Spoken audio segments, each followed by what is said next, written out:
Nang sumapit ang hapon sa maliit na bayang iyon, ang liwanag ng araw ay bumagsak sa bato ng isang lumang rebulto sa gitna ng plaza.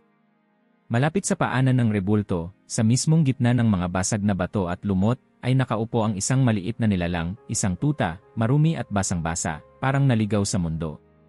Bago tayo magsimula, mag-like at mag-subscribe dahil may mga bagay dito na kailangan mong malaman bago ang sinuman.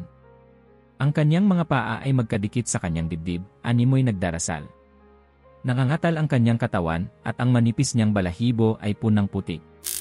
Kita sa kanyang tagiliran ang mga tadyang na humihinga ng mababaw, at sa kanyang mga matang punang luha at takot, ay naroon ang isang pagmamakaawa, tahimik ngunit matindi. Walang ibang tao sa paligid. Ang plaza ay halos tahimik maliban sa pagaspas ng hangin at ang mahina, halos di marinig na ungol ng tuta. Sa isang sulok ng plaza, may isang figura na papalapit, isang matandang babae, bitbit ang isang maliit na basket. Mabagal ang kanyang hakbang, pamilyar sa katahimikan. Ang kanyang pangalan ay Rosa. Hindi na bago kay Rosa ang pag-iisa. Matagal na siyang naninirahan sa isang lumang bahay sa gilid ng bayan, mula nang pumanaw ang kanyang asawa. Ang mga araw niya ay paulit-ulit, gumigising, nagkakape, naglalakad sa parehong ruta, at muling babalik sa bahay kung saan wala ng boses ng ibang tao kundi ang kanya. Pero sa araw na yon, sa oras na yon, huminto siya. Napako ang kanyang mga mata sa tuta. Diyos ko, mahina niyang sabi, tila hindi inaasahan ang pag-usal ng salita. Lumingon ang tuta sa kanya, at para bang tumagos sa puso ni Rosa ang titig nito. Parang humihingi ng tulong, hindi lang para sa sarili kundi para sa kung anong hindi pa niya alam. Humakbang siya palapit, dahan-dahan. Hindi gumalaw ang tuta. Hindi rin ito tumahol o matras. Tahimik lang itong nanatili, nakatingin pa rin. Anong ginagawa mo rito, maliit na kaibigan? Tanong niya. Lumuhod siya, maingat na inilapag ang basket sa gilid. Yumuko siya, at sa kabila ng kanyang edad, ay halos napaluhod na sa tapat ng tuta. Biglang kumilos ang tuta, marahang inilapit ang kanyang mga paa, kumakapit sa lupa na para bang sinusukat ang lakas ng kanyang katawan. Isang hakbang. Isa pa. Pagkatapos ay tumigil. Tumingin kay Rosa, lumingon sa likod, at pagkatapos ay kumilos muli palayo. Pero hindi ito tumatakbo. Hindi ito tumatakas. Para bang iniimbitahan siya. May kakaibang pakiramdam na sumundot sa dibdib ni Rosa. Hindi ito awalang. Hindi rin ito purong pag-aalala. May kung anong hilang-hila sa kanya, isang bagay na matagal na niyang nilibing. Kumulot ang kanyang noo, at para bang pinilit niyang huwag sumunod. Ngunit ang kanyang mga paa ay kusa ng gumalaw. Saan mo ako dadalhin? Bulong niya, bagaman alam niyang walang sagot na darating. Sumunod siya. Sa bawat hakbang, tila bumabalik kay Rosa ang mga alaala ng mga taong araw. Ang mga daan na tinatahak ng tuta ay mga daang matagal na rin niyang hindi nilalakaran. Mga liko na may alikabok ng nakaraan. Pinaligiran sila ng mga tahimik na bahay, ilang sira-sirang upuan sa gilid ng daan, mga pader na tinubuan ng damo. Huminto ang tuta sa isang sulok ng eskinita. Tumahol ito, mahina. Parang nag-aabiso. Saan tayo? Bulong ni Rosa, lumilingon sa paligid. Ang lugar ay hindi niya kabisado. Isang maliit na bakod na wasak na, mga kahoy na bulok, at damo na sumasayad na sa tuhod. Sa likod ng bakod ay may isang aninong hindi niya agad nakita. Ngunit nang tumahol ulit ang tuta, sa pagkakataong ito ay may panaghoy, ay nakita ni Rosa ang isang bagay na bumalot ng lamig sa kanyang katawan. Isang aso. Mas malaki. Halos di na gumagalaw. Nakahandusay ito sa lupa, ang katawan ay marumi, ang balahibo'y basang-basa at punang buhol. Sa kanang paa nito ay may sugat na bukas, tila kinagat o nasugatan ng matalim. Dahan-dahan ang paghinga nito, at sa bawat galaw ay halatang may sakit. Ngunit sa kabila ng lahat, nang dumapo ang liwanag mula sa langit sa kanyang mata, hinanap nito ang tuta. Ang munting tuta ay lumapit, at sa pagdikit ng kanyang katawan sa gilid ng inang aso, ay lumambot ang mata ng huli. Para bang kahit nasa bingit siya ng kamatayan, ay may pag-asa pa rin basta't nariyan ang kanyang anak. Natigilan si Rosa. Parang biglang bumigat ang hangin. Tumitig siya sa eksena sa harap niya, ang ina at anak, magkasama sa sakit, magkasama sa katahimikan, nagpipilit mabuhay.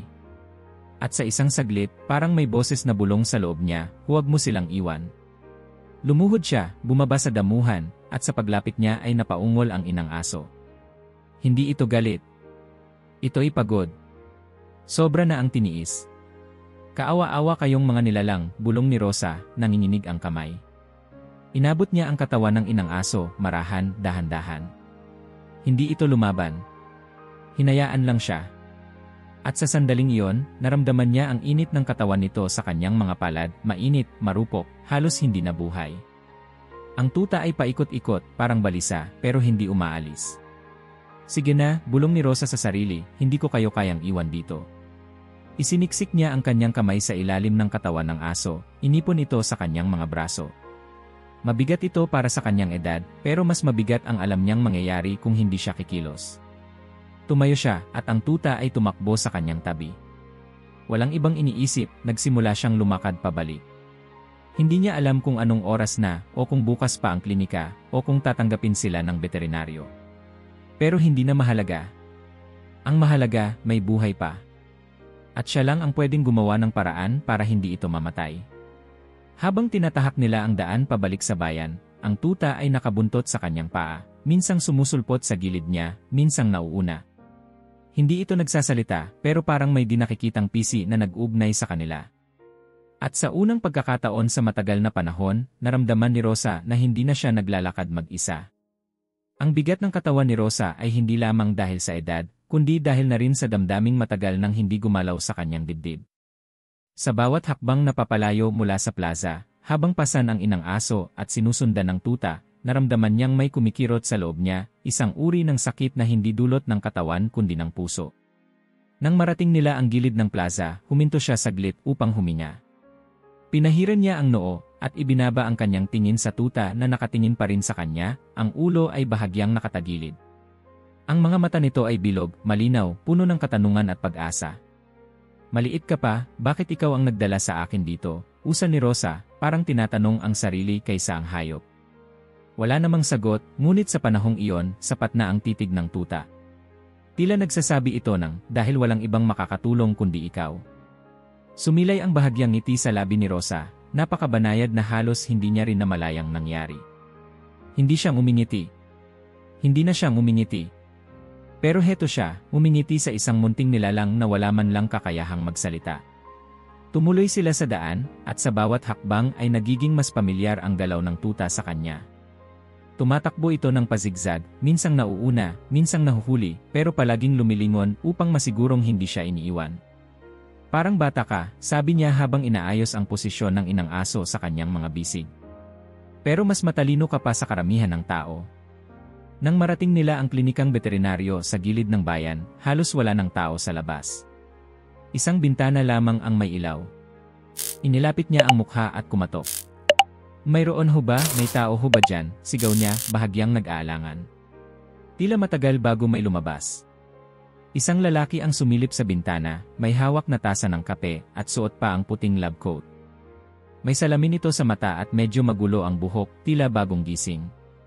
Ay, Tia Rosa, anang lalaki, sabay bukas ng pinto. Anong, Diyos ko? Ano ho yan sa braso nyo? Isang aso, sagot ni Rosa, diretsyo, parang hindi na niya kinailangang magpaliwanag pa. Halos wala ng lakas. Sugatan. Kailangan niya ng tulong. Dumampot agad ng tuwalya ang veterinaryo at lumapit. Pasok ho, dali. Pumasok si Rosa, ang tuta ay sumunod at huminto sa mismong bungad ng pinto. Napatingin ito sa loob, ngunit hindi agad pumasok. Tila kinakabahan, pero nanatili sa di kalayuan, nagbabantay. Inilapag ni Rosa ang inang aso sa mesa. Agad itong ineksamin ng veterinaryo, tinapik-tapik ang gilid nito, sinuri ang mga sugat, pinakinggan ang tibok ng puso. Nagdugo ng husto, sabi niya habang inaabot ang mga gamit. Pero buhay pa siya. Mabagal ang tibok pero may pag-asa. Kailangan ko ng oras, Tia. Tumango si Rosa, bagamat ang lalamunan niya ay tuyo. Umupo siya sa upuang kahoy sa gilid ng silid at sumandal. Napatingin siya sa tuta, nakaupo na ito ngayon sa gilid ng pintuan, ang ulo ay nakaangat, ang mga mata ay nakatingin sa kanya. Tila may linyang invisible sa pagitan nila. Sa gitna ng lahat ng ito, ang sugatang ina, ang amoy ng antiseptiko sa hangin, ang tensyon sa loob ng klinika, naroon pa rin ang titig ng tuta, hindi nawawala. Napaisip si Rosa kung kailan huli siyang tinitigan ng ganito. Hindi ang uri ng tingin nakikita ka lang, kundi ang tingin nakikita kung sino ka talaga. Lalapit ka ba o hindi? Tanong niya, medyo may biro sa tono. Tumahol ang tuta, mahina, parang sumasagot. At dahan-dahan, pumasok ito, naupo sa tabi ng kanyang upuan. Inilapag nito ang kanyang ulo sa gilid ng tuhod ni Rosa. Mainit. Mabigat sa damdamin. Nilapat ni Rosa ang kanyang kamay sa ulo nito, marahang hinaplos. Hindi siya mahilig sa aso dati. Noong nabubuhay pa ang kanyang asawa, sila'y may isang pusa. At pagkatapos nito, wala na. Wala nang ibang hayop. Wala nang ibang kasama. Pero ngayon, narito siya, may isang buhay sa kanyang paanan, at isa pa sa mesa, parehong umaasa sa kanya. At sa hindi maipaliwanag na dahilan, hindi niya ito kinatatakutan. Sa halip, para bang ito ang hinihintay niya ng matagal. Maya-maya, lumabas ang veterinaryo mula sa loob, pawisan at may bahid ng pagod sa mukha. Ginagawa namin ang makakaya, tiya, sabi niya.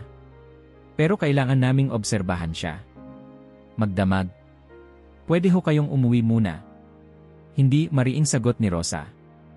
Dito lang ako. Tahimik silang nagkatinginan. Hindi na nagtanong pa ang doktor. Tumango lang ito at muling pumasok sa loob. Sa loob ng silid, maririnig ang tunog ng mga gamit, plastikan, gunting, makina. Minsan ay daing ng aso, minsan ay tahimik na paghinga. Tumagal ang gabi. Si Rosa ay nakatulog ng nakaupo, at ang tuta ay sumiksik sa ilalim ng kanyang duster, sa may binti. Sa panaginip niya, narinig niya ang boses ng kanyang asawa. Hindi malinaw, parang dumaan lang sa hangin. Pero naroon. At sa kanyang panaginip, may sinabi itong hindi niya matandaan nang magising siya. Tumilaok ang tandang sa labas. Umaga na. Muli siyang tumingin sa pinto, at sa pagbukas nito ay lumabas ang veterinaryo. Hawak niya ang kanyang salamin sa isang kamay, at may pagod ngunit banayad ng ngiti sa kanyang mukha. Mabubuhay siya. Tumigil ang mundo ni Rosa sa loob ng isang segundo. Tiningnan niya ang veterinaryo, pagkatapos ay ang tuta, na parang naintindihan ang sinabi, dahil agad itong tumahol ng mas malakas kaysa sa dati. Tumayo ito at tumalon sa tuhod ni Rosa, na parang nagdiriwang. Pinunasan ni Rosa ang kanyang mata. Hindi niya namalayang tumutulo na ang kanyang luha. Tia Rosa, sabi ng veterinaryo, sa palagay ko'y ikaw ang nagligtas sa kanya. Hindi sumagot si Rosa. Umiling siya, saka tumingin sa tuta. Hindi. Siya ang nagdala sa akin roon. Ang simoy ng umagang iyon ay may dalang kakaibang lamig, hindi lang sa balat kundi pati sa buto. Nagmistulang bumigat ang paligid habang si Rosa ay lumalakad sa mga tahimik na kalye, tangan ang basket na may ilang tuwalya at isang boteng tubig. Sa kanyang tabi, ang tuta ay tumatakbo-takbo sa gilid ng bangketa, minsang sumusulyap sa kanya, minsang inuuna ang daan. Tahimik si Rosa. Sa kanyang isipan ay paulit-ulit na bumabalik ang imahe ng inang aso, nakahandusay, sugatan, tila nasa huling hibla ng hininga. Nakatatak sa alaala niya ang mata nitong humahanap, hindi ng tulong para sa sarili, kundi para sa tuta. Bawat hakbang niya ay tila may tanong, bakit ako? Bakit ngayon? Pero sa kabila ng mga tanong ay may isang malinaw na sagot, hindi ko sila kayang pabayaan. Dahan-dahan ka, bituin, bulong niya, ipinangalanan na niya sa isip ang tuta. Hindi niya alam kung bakit bituin ang unang pumasok sa isip niya. Marahil dahil sa liwanag sa mga mata nito kahit sa gitna ng dilim. Hindi siya sanay sa lugar na ito. Isa itong bahagi ng bayan na halos hindi na niya nilalakaran. Noong kasama pa niya ang kanyang asawa, napupunta sila rito minsan para sa panaderya o tindahan ng gulay. Ngunit ang mga iyon ay nagsara na at ang lugar ay unti-unting nakalimutan ng mga tao. Habang papalalim sila sa eskinita, napansin ni Rosa ang pagbabago sa paligid, mas maraming basag na bubong, mga sirang pader, bakod na wasak. Isang mundo sa gilid ng mundo. Tahimik ngunit punang bakas ng iniwang buhay. Si Bituin ay huminto bigla sa isang makipot na daan sa kanan. Tumahol ito, isang mahinang hudyat at tumingin kay Rosa. Tila sinasabi nitong, dito. Lumapit siya, at doon niya nakita ang bakod, sira-sira, may mga tabla na halos hindi na nakakabit, at sa likod nito ay ang madamong bakuran, mataas na damo, puno ng tuyong dahon, at isang aninong nakahandusay. Lumundag si Bituin sa siwang ng bakod. Si Rosa ay dahan-dahang tumingin sa loob. At muli humigpit ang kanyang dibdib. Ang inang aso. Nakahiga pa rin ito sa lupa, ang katawan ay halos isang aninong hindi na gumagalaw. Ang kanang paa nito ay sugatan, may mga tuyong dugo at bagong tagas.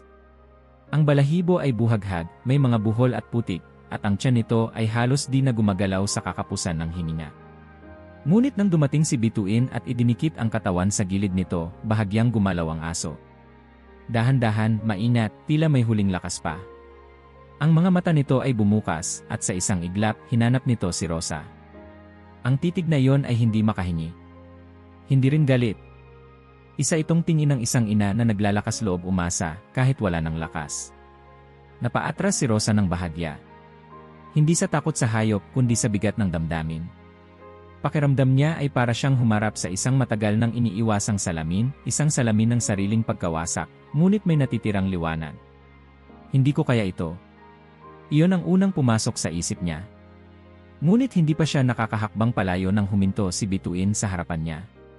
Tiningnan siya nito at sa isang galaw ng ulo ay tumahol. Muli, mahina. Hindi utos. Paanyaya. Kailangan ko kayong iligtas, bulong ni Rosa. Pero paano? Lumingalinga siya. Wala siyang dalang sapat na kagamitan. Walang makakatulong sa lugar na yon. Malayo ang klinika. Pero alam niya, kung mag-aantay pa siya, baka huli na ang lahat. Binuksan niya ang basket. Kinuha ang tuwalya, inilatag sa damuhan. Lumapit siya sa inang aso, marahan ang galaw, may kaba sa dibdib.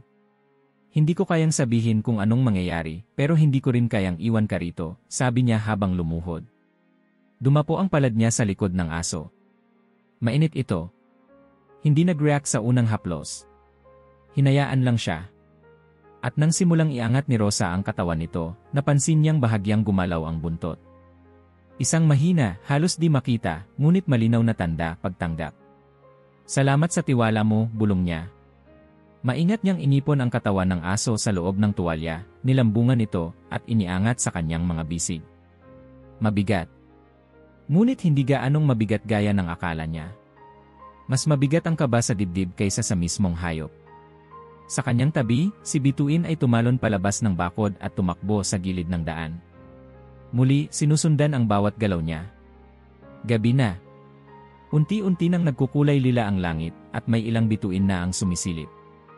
Pinagmasdan ni Rosa ang langit habang naglalakad. Kayo ang huling bagay na inaasahan kong makita ngayong araw, wika niya, halos pabulong. Pero heto tayo. Magkasama. Ang daan pabalik ay tila mas mahaba. Mas tahimik. Ang tunog ng kanyang mga hakbang ay sinasabayan lamang ng huni ng mga kuliglig at ang panakanakang tahol ni Bituin. Walang ibang tao. Walang ibang ingay. Minsan ay humihinto siya upang ayusin ang pagkakabuhat. Napapansin niyang bawat hakbang ay parang pagtitiis ng inang aso, hindi ito umiimik, pero nararamdaman niya ang bigat ng sakit. At sa tuwing ikot si Bituin pabalik para tingnan sila, napapansin niyang may pilit na sigla sa galaw nito. Hindi sumusuko. Kung may kapirasong pag-asa, hindi rin ako susuko, wika ni Rosa. Tayo lang ang meron sa isa't isa ngayon. Nang marating nila ang gilid ng plaza, tanaw na niya mula sa malayo ang liwanag ng klinika. May bukas pang ilaw. Napabilis ang hakbang ni Rosa, at tila naramdaman din iyon ni Bituin, dahil tumakbo ito pauna, tumahol, at huminto sa mismong pinto, parang bantay. Hindi na niya naramdaman ang pagod. Ang kaba ay napalitan ng isang bagay na mas buo, paninindigan. Pumasok siya, at sa kanyang dibdib, naroon pa rin ang katawan ng inang aso, mahina, marupok, ngunit may bahid ng pag-asa. At sa kanyang paanan, si Bituin, na bagamat maliit, ay may lakas na hindi niya maipaliwanag. Isang tuta, isang ina, at isang matandang babae. Sa gabing iyon, sa isang sirasirang sulok ng mundo, may tatlong buhay na muling nagtapo, at walang nakakaalam kung sino ang tunay na nagligtas kanino. Tumindig si Rosa mula sa pagkakaluhod sa harap ng inang aso, dahan-dahan, maingat, para hindi ito lalong masaktan. Ang kanyang mga tuhod ay nananakit, ang kanyang likod ay tila may pasan-pasang mundo. Ngunit hindi siya natinag. Kinuha niya ang lumang telang nakaipit sa kanyang basket, isang manipis na kumot na dati ginagamit niya sa mga tanim, ngayon ay nagsisilbing lambong ng bagong tungkuling ipinilit sa kanyang mga kamay. Marahan niyang ibinalot ang katawan ng aso. Basang-basa ito, malamig ang balat sa ilalim ng maruming balahibo, at amoy kalawang ang dugo. Sa kabila ng lagkit at sakit, hindi siya umatras. May isang uri ng sigla sa kanyang kilos, hindi dahil sa lakas, kundi dahil sa pangangailangan. Dahan-dahan lang tayo, ha, bulong niya sa asong halos walang malay. Sa gilid niya, si Bituin ay tahimik. Hindi tumatahol, hindi kumikilos, ngunit ang kanyang mga mata ay sumusunod sa bawat galaw ni Rosa. Parang nakabantay. Parang tumutulong sa paraang kaya lang ng isang musmos. Nang buhatin ni Rosa ang aso, naramdaman niya ang bigat nito, hindi lamang sa katawan, kundi sa damdamin. Parang bitbit niya ang lahat ng sakit, gutom, at hirap na tiniis ng hayop. Ang bigat ay hindi lang mula sa laman. Ito'y mula sa responsibilidad. Pwede ko namang iwan sila, bulong ng isang bahagi ng kanyang isip. Hindi naman ako nagdala sa kanila sa ganito. Hindi ko obligasyon. Ngunit agad ding tumutol ang ibang boses, pero ikaw ang nakakita. Ikaw ang pinili nila. At pinili mo ring hindi talikuran. Pinisil niya ang kumot na bumabalot sa aso. Mas mahigpit. Mas matatag. Lumabas sila ng bakuran, si Rosa bitbit ang hayop, at si Bituin ay nasa unahan, tila inaasinta ang daan na alam na niya. Wala ni isang salita mula sa kanila. Tanging ingay ng mga hakbang at pagaspas ng hangin sa mga tuyong dahon ang maririnig. Habang naglalakad, naramdaman ni Rosa ang sakit sa kanyang mga balikat. Mabigat ang katawan ng aso, at higit doon, mabigat ang biglaang pagbabago ng kanyang mundo. Mula sa pagiging isang babae na namumuhay sa katahimikan ng kanyang bahay, ngayon ay isa siyang tagapagdala ng buhay. Hindi niya ito inasahan, ngunit hindi na siya makakabalik. Sa isang kanto, huminto siya. Kinailangan niyang huminga ng malalim at ayusin ang buhat sa kanyang bisig. Si Bituin ay tumigil rin, tumingin sa kanya, at marahang umupo. Muli, ang mga mata nito ay puno ng tanong, hindi kung kaya pa ba ni Rosa, kundi kung kaya niyang ipagpatuloy ang pinili niyang hakbang. Nagtagal sila sa kalsadang iyon, isang matanda, isang tuta, at isang sugatang ina. Sa katahimikang iyon, may naramdaman si Rosa. Isang alon ng takot, pagdududa, at bigla, isang alaala. Sa kanyang alaala, nandoon ang kanyang asawa, nakahiga sa kama ng ospital, marupok, humihina sa bawat araw. Naaalala niyang buhatin ito minsan para maiupo. Ang pakiramdam na wala kang magawa kundi alagaan. Ang sakit ng pagkatalo. Ang kabigatan ng pag-ibig na hindi sapat para iligtas. Pinikit niya ang kanyang mata, at sa pagdilat, nakita niya ang tuta na unti-unting lumapit sa kanya, dahan-dahan, hanggang sa itiniklop nito ang kanyang mga paa sa harap, ang parehong galaw na ginawa nito sa paanan ng rebulto. Nagdasal itong muli. Tumayo si Rosa. Sige na, mahina niyang sabi. Tapos na ang pag-aalinlangan. Nagpatuloy sila.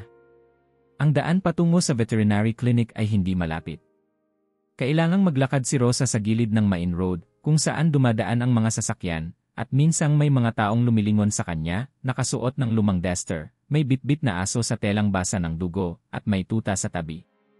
May isang babae sa karinderya ang sumigaw, "Tia Rosa. Ayos lang kayo?" Tumango lang siya, walang paliwanag. Masyadong mahalaga ang oras para sa mga detalye. Ang kanyang mga mata ay nakatuon lamang sa unahan. Pagdating sa tapat ng klinika, nakita niyang bukas pa ito. Isang hininga ng ginhawa ang lumabas sa kanyang bibig. Kumatok siya, at agad namang binuksan ng veterinaryo, si Air Joel, na may halong gulat at pagkabahala sa mukha. "Diyos ko po." "Kya, ani Air Joel. Pasok ho kayo." Walang salitang nasabi si Rosa. Dire-diretso siyang pumasok at inilapag ang aso sa mesa. Agad namang kumilos si Air Joel at ang kanyang assistant. Pinunasan nila ang sugat, kinabit sa swero, at nagsimula ng mga pagsusuri. "Grabe ho ang tama, matagal na siyang hindi nakakain ng maayos," sabi ni Joel. "Pero hindi pa huli." Tumango si Rosa. "Gawin mo ang lahat ng kaya mo." Sa gilid ng silid, si Bituin ay naupo. Tahimik pa rin, ngunit ang buntot ay gumagalaw-galaw.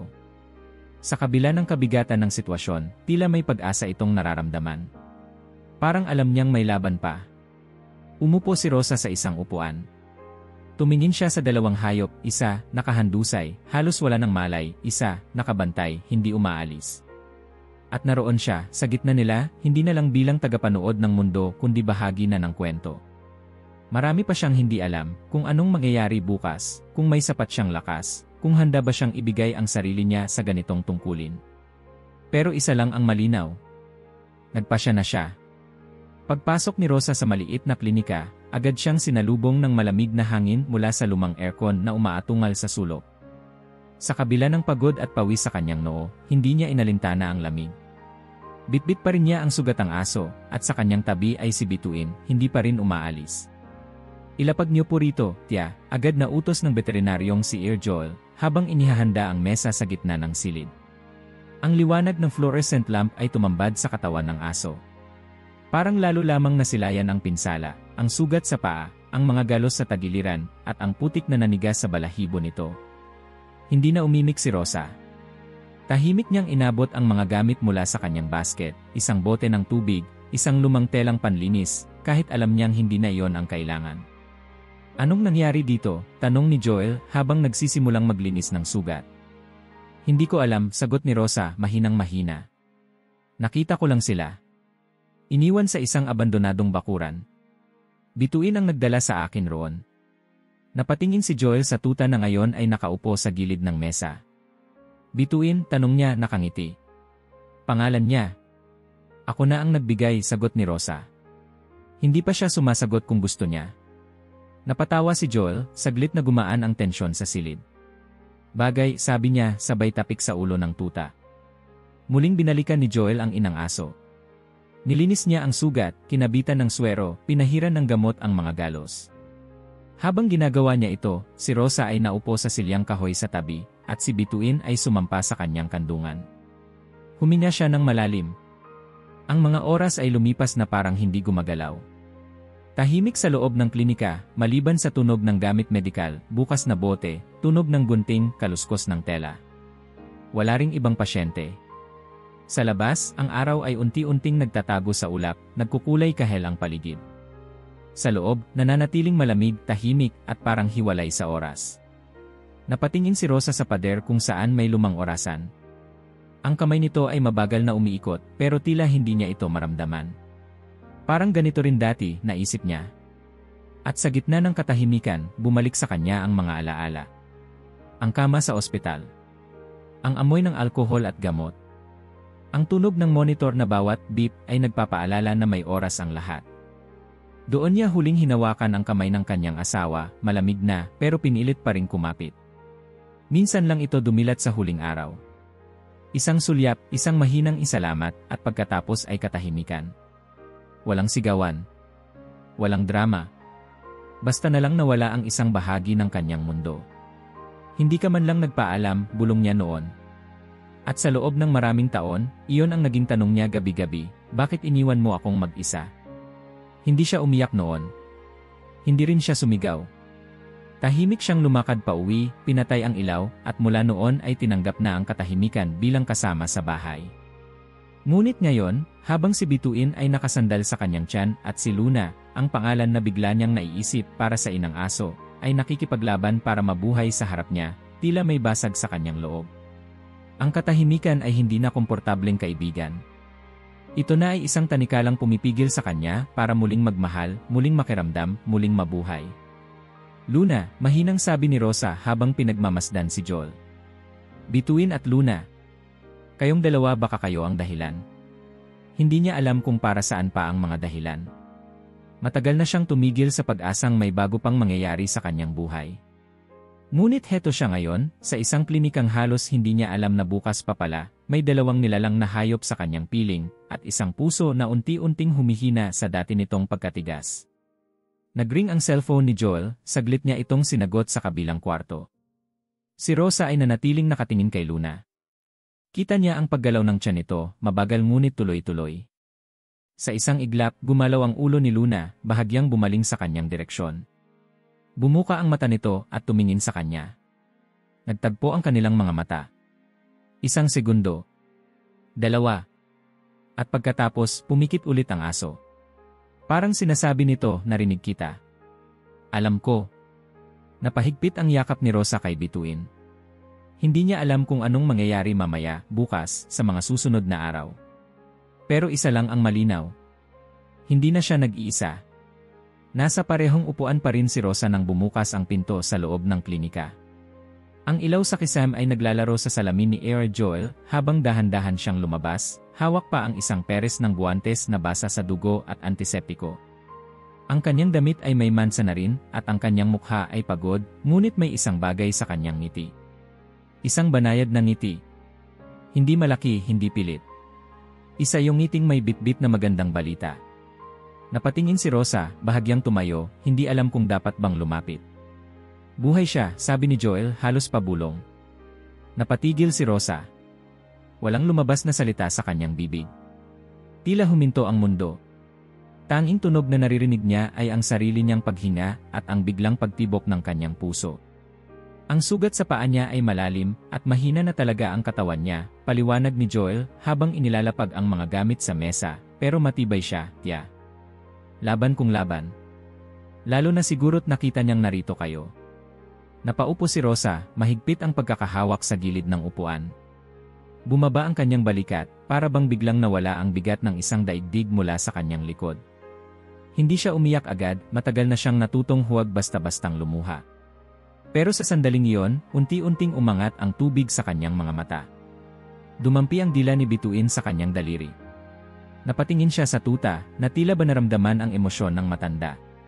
Nakatitig ito sa kanya, at ang dila nito ay marahang humaplos sa kanyang kamay, ulit-ulit, hindi masyadong mabilis, hindi rin malikot, banayad, maingat, parang sinasabing, tapos na. Safe na tayo. Doon na siya napaiyak. Tahimik. Walang hikbi. Walang eksena. Basta pumatak ang luha sa pisngi, sa leeg, at sa balikat ng tuta. Hinaplos niya ang ulo nito, hinayaan lang na dumaloy ang emosyon.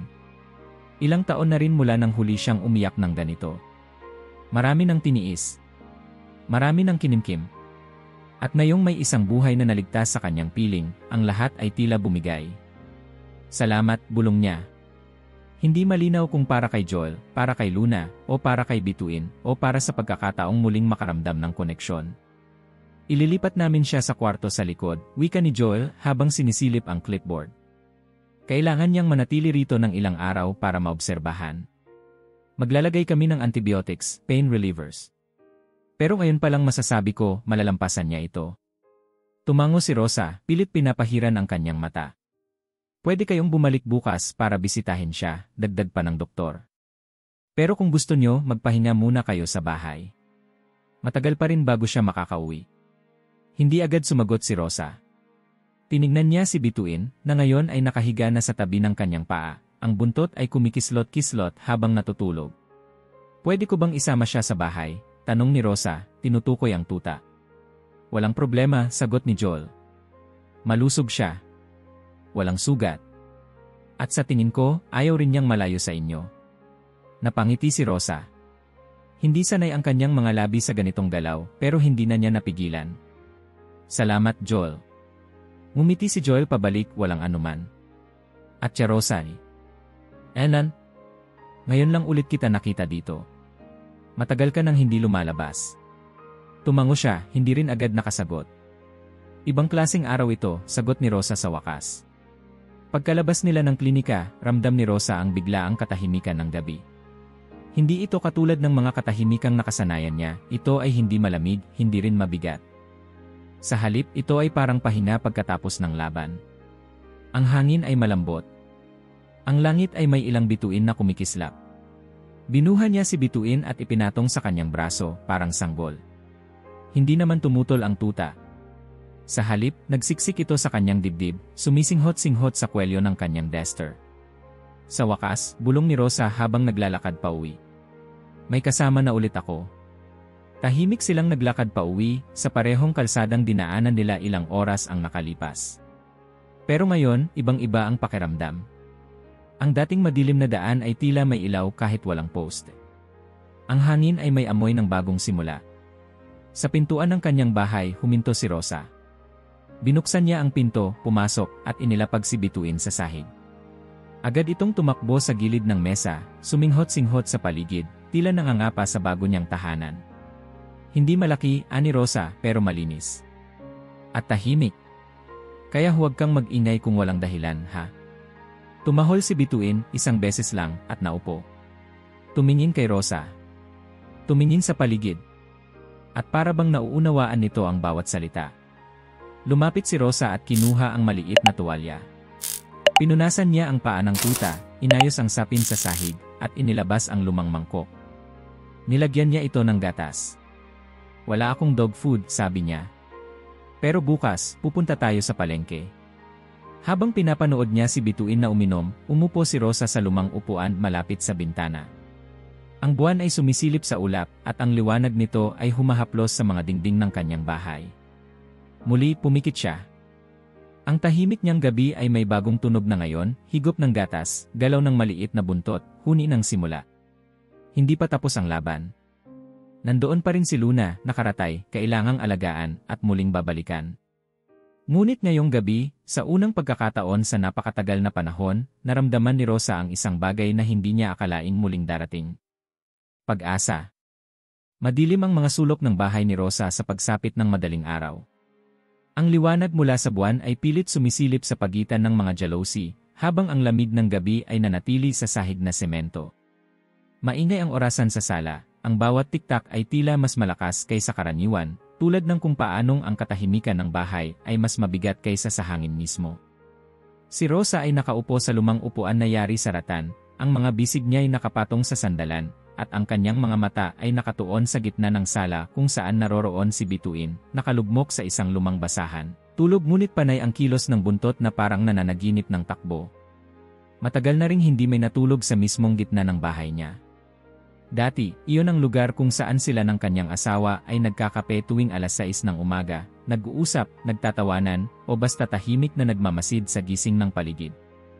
Ngayon, ibang katahimikan na ang nangingibabaw. Tumayo si Rosa, maingat upang hindi maistorbo ang tuta, at nagtungo sa kusina. Binuksan niya ang ilaw, isang dim light na kumukurap-kurap. Sa lumang kabinet ay naghanap siya ng kung anong pwedeng ipakain. May ilang pirasong tinapay, isang lata ng condensed milk, at kalahating pakete ng gatas. Pangbata, pero pwede na siguro sa'yo, wika niya habang hinahalo ang gatas sa maligamgam na tubig. Habang nag-aasikaso, narinig niyang gumalaw ang basahan sa sala. Sumilip siya, at nakita si Bituin na nakatayo na ngayon, ang tainga ay alerto, tila iniinspeksyon ang paligid. Dahan-dahang naglakad ito, tumitingin sa bawat sulok, sinisinghot ang mga lumang kahoy, lumang sapatos, at kahit ang pader na may mga bitak na. Hindi mo kailangang bantayan ang lahat, sabi ni Rosa, lumapit habang dala ang maliit na mangkok. Walang masasamang tao rito. Agad lumapit si Bituin, suminghot, at sinimulan ang pagkain. Matindi ang gutom, halatang hindi pa rin sanay sa dami ng pagkain sa isang kainan lang. Ngunit kahit gutom, maingat itong kumain, parang may disiplina, o marahil takot na mawala ulit ang pagkain. Hinaplos ni Rosa ang likod nito. Kailan ka huling busog? Tanong niya, bagaman alam niyang walang sagot. Sa unang pagkakataon, napansin ni Rosa ang kakaibang presensya sa bahay. Hindi ito kagyat na kaginhawaan. Hindi rin aliw. Sa halip, ito ay parang tunog ng isang lumang radyo na biglang bumukas, muna'y ingay, ngunit habang tumatagal ay nagkakaroon ng tono. Hindi siya sanay sa tunog ng ibang buhay sa loob ng kanyang tahanan. Lumakad si Bituin papunta sa isang sulok ng sala, doon sa tabi ng istante, kung saan naroroon ang lumang litrato ni Rosa at ng kanyang asawa. Matagal na itong hindi napapansin ni Rosa. Naka-frame sa itim na kahoy, bahagyang may alikabok. Sa litrato, nakangiti sila, hawak ang isang tasa ng tsaa, sa mismong upuan kung saan siya kanina nakaupo. Napatigil siya. Huwag kang magulo dyan, mahina niyang sabi, ngunit hindi ito mariin. Para bang pinipigilan ang sarili niyang emosyon, kaysa sa kilos ng tuta. Lumapit siya sa istante. Kinuha ang litrato. Pinunasan ang manggas ng kanyang duster. At sa unang pagkakataon sa matagal na panahon, tiningnan niya ito ng matagal. Ang tagal mo na, bulong niya. Wala na tayong kahit sinong bisita. Wala na rin tayong usap. Sa kanyang tabi, umupo si Bituin at sumandal sa kanyang paa. Mainit ang katawan nito, buhay. Parang sinasabi sa kanya na hindi na lang alaala ang kasama mo ngayon. Muli niyang ibinalik ang litrato sa istante. Huminga siya ng malalim. Lumakad pabalik sa kusina at kumuha ng palanggana. Pinuno ito ng maligamgam na tubig at bumalik kay Bituin. Tara, maligo ka. Mabaho ka. Tumahol si Bituin. Isa lang, mabilis, parang sagot. Hindi niya alam kung coincidence lang, pero natawa siya, isang tapat, payak, at totoo na tawa. Ang una niya sa maraming buwan. Habang pinapaliguan si Bituin, umaalon ang tubig sa sahig, at ang mga bula ng sabon ay lumulutang sa pagitan ng kanilang mga kamay at paa. Kumakawag-kawag ang buntot ng tuta, at sa bawat pag-iling nito, sumisirit ang tubig sa mukha ni Rosa. Ay, loko ka, tawa niya. O sige, ayan na. Basang-basa na rin ako. Hindi niya namalayan na malapit ng mag-umaga. Ang langit sa labas ay nagsisimulang mamula. Umupo siya sa sahig habang pinupunasan ng tuwalya ang basang balahibo ni Bituin. Tila mas kumalma ang tuta ngayon, mas kampante na, parang alam ng ligtas na siya. Ibang klase kang bata ka, sabi ni Rosa. Hindi ko alam kung saan mo ako dadalhin. Pero tingin ko, hindi na ako magrereklamo. Inilatag niya ang isang tuwalya sa may paanan ng lumang aparador at tinapik ang gilid nito. Diyan ka muna. Huwag ka sanang magkalat. Sumunod si Bituin, nahiga, suminghap at pumikit. Lumakad si Rosa papunta sa kanyang kwarto. Pinatay ang ilaw sa sala at binuksan ang bintana. Ang malamig na hangin ng madaling araw ay pumasok, kinalabit ang mga kortina. Sa unang gabi ng kanyang bagong buhay, si Rosa ay hindi mag-isa. At sa kanyang dibdib, kahit hindi niya aminin, ay may maliit na apoy na muling nagliyab, mahina pa, ngunit buhay. 3 araw ang lumipas bago muling bumalik si Rosa sa klinika. Sa loob ng panahong iyon, unti-unting naging bahagi ng kanyang araw si Bituin, ang paggising na may tunog ng yapak, ang pagbukas ng mata na may sumisilip na buntot, at ang pagtimpla ng gatas, habang may 2 mata na nakatitig, naghihintay. Walang palya, araw-araw silang magkasama. Tuwing gabi, nauupo si Rosa sa lumang silya sa veranda, habang si Bituin ay nakahiga sa kanyang paanan. Tila hindi na lang bisita ang tuta, para na itong bantay, kasama, kausap. At sa bawat saglit na iyon, nararamdaman ni Rosa ang pagbukas ng isang pinto sa loob niya, isa na matagal nang nakakandado. Pero sa kabila ng bagong ritmo na iyon, hindi maaalis sa isip niya si Luna. Tuwing matahimik ang bahay, parang naririnig niya ang mahinang ungol ng asong sugatan. Isang paalala na may bahagi ng kwento nilang hindi pa tapos. Kaya nang tumawag si Air Joel sa telepono isang hapon at sinabing maaari na raw kunin si Luna, ay hindi na siya nagdalawang isip. Iniwan niya si Bituin sa isang kapitbahay na minsang katulong ng kanyang asawa sa paghahalaman noon. Agad siyang sumakay sa tricycle at nagtungo sa klinika. Malakas na siya, bungad ni Joel habang tinutulungan si Rosa sa loob. Pero kailangan pa rin ng pahinga. Hindi pa pwedeng masyadong aktibo. Walang takbo, walang lampas sa 30 minuto na lakad kada araw. At syempre, tamang pagkain at gamutan. Ako na ang bahala, sagot ni Rosa, mahigpit ang hawak sa strap ng kanyang bag. Hindi niya inakalang muling sasabihin niya ang mga salitang iyon, ako na ang bahala, at muli itong mararamdaman na may bigat, hindi lang salita. Paglabas ni Luna mula sa loob, tahimik itong naglakad, may balot ang paa at bahagyang pipilay-pilay. Nang makita si Rosa, hindi ito tumahol ni hindi rin agad lumapit. Sa halip, tumigil lang ito sa tapat ng pinto at tumingin sa kanya. Sapat na yon. Kaya natin to, bulong ni Rosa habang inilalapit ang leash. Magkakasama na tayo. Ang bahay ay tila bumigat sa pagbalik ni Rosa, hindi dahil sa pagkakaroon ng bagong kasama, kundi sa pagdadala ng responsibilidad. Iba ang presensyang dala ni Luna. Tahimik pero matalas. Parang laging nakabantay, nakikiramdam kung ligtas ang paligid. Pagkababa pa lang mula sa tricycle, si Luna ay hindi agad pumasok sa bahay. Napatigil ito sa harapan ng pinto, suminghot at tiningnan si Rosa. Hindi ko alam kung matatandaan mo ang amoy na to, sabi ni Rosa. Pero hindi ito masama. Pumasok ka na. Ilang segundo ng pag-aalinlangan, at sa kamarahang pumasok si Luna, maingat ang bawat hakbang, para bang sinusukat ang bawat kahoy sa sahig. Sa loob, si Bituin ay tumahol at sumalubong. Tumakbo ito papunta sa ina, tumalon, at agad na lumambitin sa gilid nito. Si Luna ay hindi umimik. Tumigil lang ito at hinayaang halikan siya ng anak. Si Rosa, nakatayo lang sa may pinto ng kusina, pinagmamasdan ang eksena. May kung anong bumigat sa dibdib niya, isang uri ng kaba na hindi niya maipaliwanag. Hindi takot sa aso, kundi takot na baka hindi sapat ang lugar, ang puso, ang oras, para sa dalawa. Pagkalipas ng ilang minuto, umupo si Luna sa ilalim ng mesa, tahimik. Hindi ito dumidikit kay Rosa. Hindi rin tumititig. Parang pader sa pagitan nila. Naglatag si Rosa ng lumang banig sa tabi ng bintana. Diyan ka muna. Malapit sa araw. Maganda para sa sugat mo. Walang tugon, pero maya-maya pa'y lumipat si Luna sa lugar na yon. Umayos ng higa. Pumikit. Suminghap. Gabi na nang lumapit si Rosa at inilapag ang isang mangkok ng lugaw sa tabi nito. Hindi niya alam kung kakain ba ang aso, ngunit matapos ang ilang minutong pag-aalangan, sinimot ni Luna ang lahat. May gana. Magaling, sabi ni Rosa. Bukas, magluluto ako ng mas masarap. Habang pinagmamasdan niya ang inang aso, napansin niyang nakatingin si Bituin sa kanya, parang nagsusuri ng reaksyon niya. Lumapit ito, umupo sa tabi ng kanyang paa, at sinandal ang katawan. Mabait ang nanay mo, bulong ni Rosa. Matalino. Pero hindi pa ako tiwala kung gusto niya ako.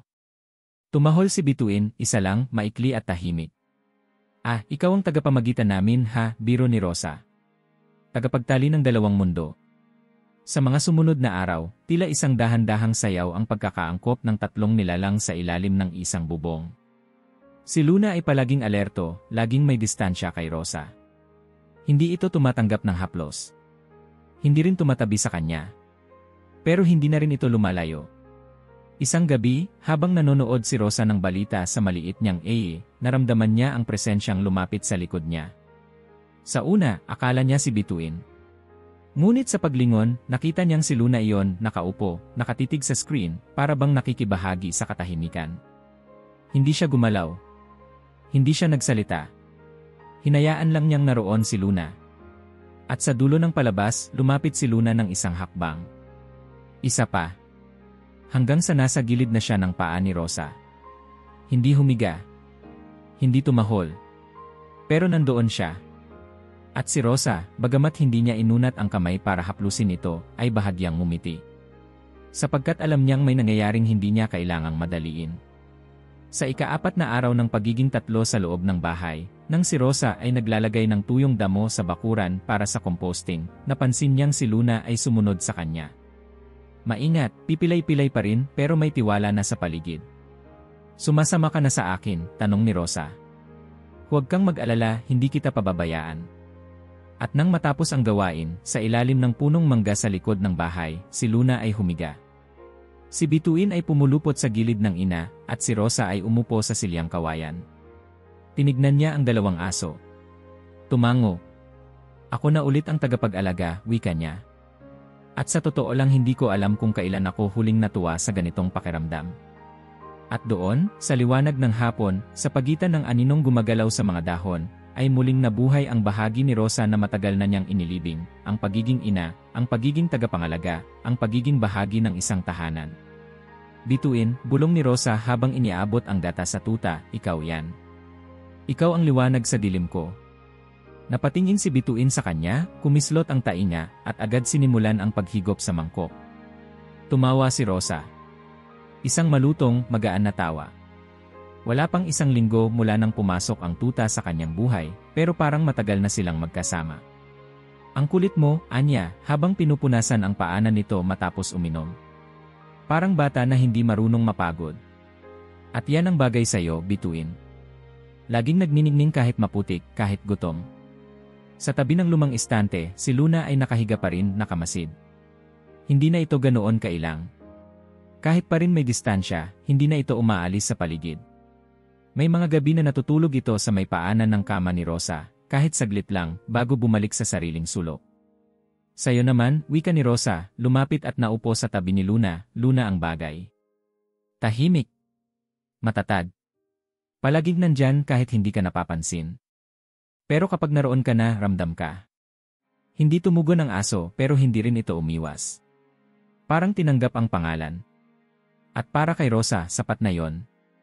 Ang pagbibigay ng pangalan sa dalawang aso ay tila isang banal na ritual, isang pagkilalang hindi na lang kayo panandalian sa buhay ko. Kayo na ang tahanan ko ngayon. Mula noon, unti-unting nabuo ang bagong ritmo ng araw ni Rosa. Tuwing umaga, 6:00, bumabangon siya at binubuksan ang bintana. Hinahayaan ang hangin na pumasok habang ang araw ay unti-unting sumisilip. Sa ilalim ng mesa, si Bituin ay nagsisimula ng gumalaw, dinidilaan ang kanyang paa, parang alarm clock na may buntot. Bituin, tawag niya, gatas. At agad itong tumatakbo patungong kusina. Si Luna naman, dahan-dahang lalapit. Hindi na ito ganap na pipilay, ngunit halatang may limitasyon pa rin sa kilos. Hindi ito humihingi ng pansin, ngunit palaging nariyan, tahimik na sumasabay sa kilos ni Rosa, parang anino. Sa kaldero, niluluto ni Rosa ang pinagsamang kanin, dinurog na gulay, at konting sabaw mula sa buto ng manok. Luma na ang kalan, nangingitim na ang ilalim ng kaserola, pero maayos pa ring gumagana. At habang naluluto ang pagkain ng kanyang mga alaga, nakaupo si Rosa sa tabi ng mesa, iniinom ang kape, pinagmamasdan ang dalawa. Pamilya na tayo, no? Tanong niya minsan, sabay ngiti. Walang reklamo, walang hiling. Basta sabay-sabay, sapat na. Nagsimula na rin siyang lumabas ng bahay tuwing hapon. Sa simula, ilang minuto lang, naglalakad sa harap ng gate, pinapaarawan sina Bituin at Luna. Nang lumaon, nagsimula silang umikot sa kalye. Nag-iba ang reaksyon ng mga tao sa kanya. Uy, si Aling Rosa, sabi ng isang nagtitinda ng saging sa kanto. May mga kasama na ngayon, ah. Ngumiti si Rosa. Mga alaga ko. Minsan mas maayos pa sa tao. Tawanan. Sa kabilang dulo ng kalye, isang bata ang lumapit. Ate Rosa, pwede pong hawakan. Tumingin muna siya kay Luna, na nooy nakaupo sa tabi niya, alerto. Hindi ito umungol. Hindi rin umatras. Kaya tumango si Rosa. Sige, basta dahan-dahan. Hinaplos ng bata si Luna at mumiti. Ang lambot po niya. Napangiti rin si Rosa, pero may pumisil sa kanyang dibdib, isang alaala ng panahong marami pang bata ang dumaraan sa harap ng bahay nila, tumatawag ng Aling Rosa. May tinapay po ba? Ilang taon na ring tahimik ang paligid niya. Hanggang ngayon. Sa mga susunod na araw, lalong naging maayos ang takbo ng kanilang tahanan. Bituin ay laging nasa paligid, sumusunod kahit saan, laging tila may tanong, laging gustong matuto. Si Luna ay mas kalmado. Isa itong bantay, isang ilaw na hindi masilaw, ngunit palaging naroroon. Napalitan ang mga lumang basahan sa bahay ng mga banig. Pinunasan ni Rosa ang mga estante. Tinanggal niya ang mga lumang bagay na hindi na gumagana. Pinuno niya ang mga mangkok ng tubig. Muling nabuhay ang bahay. At isang gabi, habang nakaupo siya sa harap ng pinto, pinagmamasdan ang langit, naramdaman niya ang buntot ni Bituin na sumasayad sa kanyang paa. Sa tabi nito, si Luna, hindi na umaalalay lang, kundi tunay na pumwesto sa kanyang tabi. Bituin. Luna, tawag niya, pabulong. Alam niyo ba, kayo ang una kong tinawag sa pangalang may laman mula pa noong matagal na. Walang sumagot. Walang tugon. Pero naroon sila. Humihinga. Nakikinig. At sa katahimikang iyon, si Rosa ay hindi na lang basta matandang babae na naglalakad sa paligid. Siya na ngayon ay si Tia Rosa, may dalang dalawang kaibigan. Ang dating ina ng katahimikan ay muling naging bahagi ng mundo. Isang tindera ang ngumiti sa kanya habang dumadaan. Magandang hapon, Tia Rosa. Ngumiti siya pabalik. Magandang hapon din eh. At sa simpleng pagbati na iyon, may isang bahagi ng kanyang sarili na muling tumindig. Ang pangalan ay isang pagkilala. At ngayong may pangalan na sina Bituin at Luna, naramdaman ni Rosa na muli rin siyang binigyan ng pangalan ng buhay, hindi lang bilang biyuda, hindi lang imag-isa, kundi isang taong may kasamang nagmamahal. Maagang nagising si Rosa, hindi dahil sa ingay kundi sa liwanag. Ang araw ay dahan-dahang pumapasok sa bintana ng kanyang silid, dumadapo sa lumang kurtinang kulay kremang may disenyong bulaklak. Sa loob ng maraming taon, ang liwanag na yon ay hindi niya pinapansin, pero ngayong umaga, napansin niya kung gaano ito kaganda. Sa paanan ng kanyang kama, naroon si Luna, nakaikot na parang bilog, mahinang humihina. Sa sahig malapit sa pinto, si Bituin ay nagsisimula ng mag-unat, gumagalaw ang mga paa, tila tumatakbo sa panaginip. Nakangiti si Rosa kahit hindi pa siya bumabangon. Walang halong dahilan, walang regalo, walang okasyon, walang balita, basta may ngiti sa kanyang labi. Isang bagay na dati ibihira. Bumangon siya, dahan-dahan, at lumakad papunta sa kusina. Habang nagpapakulo ng tubig para sa kape, napansin niya ang isang kahon sa itaas ng kabinet, isang lumang kahon na tinabunan ng alikabok at alaala. Hinugot niya ito, nilinis ng manggas ang ibabaw, at binuksan. Mga lumang sulat. Litrato. Isang piraso ng tela na may bordang inisyal. Sa pinakailalim, naroon ang isang kwadro, larawan nila ng kanyang asawa sa araw ng kasal. Bata pa sila noon. Si Rosa, nakasuot ng simpleng puting bestida, at ang kanyang asawa, suot ang barong na medyo maluwag. Sa likod ng larawan, nakasulat sa ballpen, para sa pangako nating hindi lilipas. Umupo siya sa silya, hawak ang litrato. Maraming taon na rin ang lumipas. Maraming taon ng pag-isa, ng katahimikan, ng pagputol ng ugnayan sa mundo. Isang matagal na yugto ng pagtitiis na hindi niya tinatawag na lungkot, pero alam niyang iyon nga. Saan na nga ba tayo napunta? Tanong niya, mahina. Sa labas ng bintana, narinig niya ang tahol ni Bituin. Nasa bakuran nito, tumatakbo sa paligid ng maliit na puno ng kalamansi. Si Luna ay sumunod, mas maingat, pero may sigla na sa bawat hakbang. Inilapag niya ang litrato sa mesa, tumayo, at binuksan ang pinto palabas. Hoy, Bituin! Huwag mong habulin yang manok, sigaw niya, pero hindi galit ang boses. May halakhak na kasama. Tumigil si Bituin, tumahol at lumingon sa kanya. Tila ba natutuwa sa reaksyon? Si Luna ay umupo sa tabi ng paso, pinagmamasdan silang dalawa, parang inang nagbabantay sa dalawang batang naglalaro. Lumapit si Rosa, umupo sa isang bangkito sa may tabi ng pinto, at pinanood ang dalawang alaga. Sa bawat yapak ni Bituin, sa bawat pagdila ni Luna sa kanyang sarili, sa bawat pagbagsak ng dahon sa lupa, parang may naaalala siyang pira-pirasong bahagi ng buhay niya. Ang unang bahay nila ng kanyang asawa, yung inuupahan nilang maliit na silid malapit sa palengke. Kung paanong tuwing umaga, pinagsasaluhan nila ang isang platitong kape at pandesal. Walang karangyaan, pero palaging may halakhak. Ang huling biyahe nila sa Baguio, kung saan halos isang araw silang naglakad sa botanical garden. May dala silang termos at tuwing mapapagod, hihinto, inom, tatawa. At ang huling gabi nito, nakahiga sa kama, mahina na ang tinig, pero malinaw ang mga mata. Kapag wala na ako, anang asawa niya, huwag mong hayaang mamatay ka rin. Ngunit iyon nga ang nangyari. Unti-unti, hindi biglaan. Isang patak ng katahimikan araw-araw, hanggang sa mapuno na ng lamig ang bahay.